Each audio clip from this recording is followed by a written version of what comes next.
Le temps de la vigueur de la jeunesse est splendide, merveilleux, qu'il s'agisse du domaine de la nature ou de celui de la grâce. Le printemps de la vie spirituelle est délicieux avec sa ferveur, l'ardeur de son amour.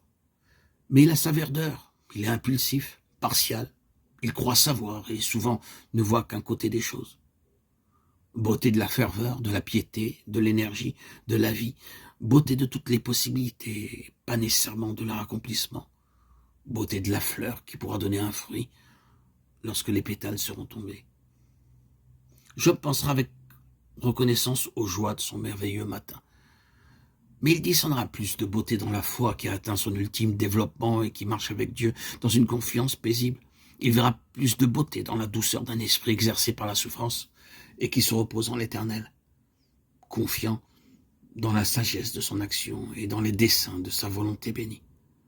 Job regrette le temps où Dieu veillait sur sa tente. Il ne sait pas que jamais Dieu ne s'était autant occupé de lui qu'à l'heure de l'épreuve.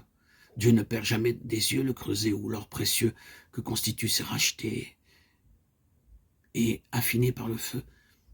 Puis Job rappelle les ressources infinies qu'il avait en Dieu, lorsque ses pieds étaient comme baignés dans la crème, et que les rochers de difficulté qui barraient sa route déversaient pour lui des ruisseaux d'huile. Bref, il s'était réjoui de tout nouvel obstacle sur son chemin, lequel obstacle s'était transformé en nouvelle occasion de bénédiction. Si je sortais, les jeunes gens se retiraient à mon approche, les vieillards se levaient, se tenaient debout, les princes s'arrêtaient leur discours, la voix des chefs se taisait. Ces détails nous révèlent en quelle estime vivait Job parmi ses contemporains. Les jeunes se cachaient peut-être de crainte de n'être point compris, ou bien parce qu'ils redoutaient le regard de l'homme qui vivait avec Dieu.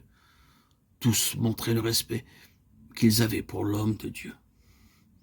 Quel honneur d'être ainsi respecté, et pour cette raison de la marche avec l'Éternel. Inconsciemment, c'est à Dieu lui-même que s'adressent ces marques de déférence. Il en va toujours ainsi avec l'homme que le Saint-Esprit a marqué de son sceau. Il est conduit devant les grands.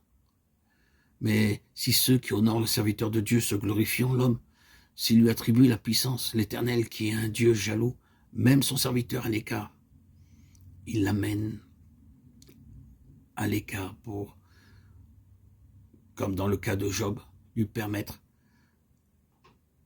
la fournaise de l'épreuve, de sorte qu'il est manifeste pour tous que l'homme n'a quoi que ce soit en propre, rien de plus que ce qu'il a reçu de Dieu. En lui-même, il ne possède rien.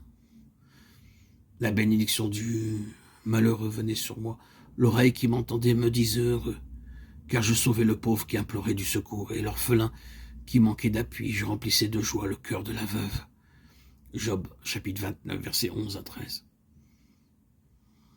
Job manifeste maintenant les joies du service, fruit spontané de la communion avec Dieu. Des voix s'élevaient pour le bénir. Ceux qui le voyaient rendaient témoignage à la grâce et à la puissance de Dieu qui était sur lui. On l'aimait à cause de son dévouement au service du prochain. Tous ceux qui étaient dans la peine allaient à lui et n'étaient jamais déçus. La sagesse qui vient d'en haut est pure, paisible, douce, conciliante, pleine de compassion. Elle n'est pas envieuse ni hypocrite.